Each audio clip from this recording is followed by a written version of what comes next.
Psalm 1. Psalm 1. Blessed is the man who walks not in the counsel of the wicked, nor stands in the way of sinners, nor sits in the seat of scoffers, but his delight is in the law of yours. And on his law he meditates day and night.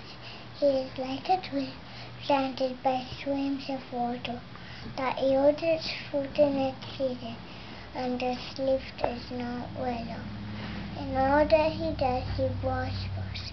The wicked are not so, but are like chaff that the wind drives away. Therefore the wicked will not stand in judgment, nor sinners in the congregation of the righteous. For Yahweh knows the way of the righteous, but the way of the wicked will perish.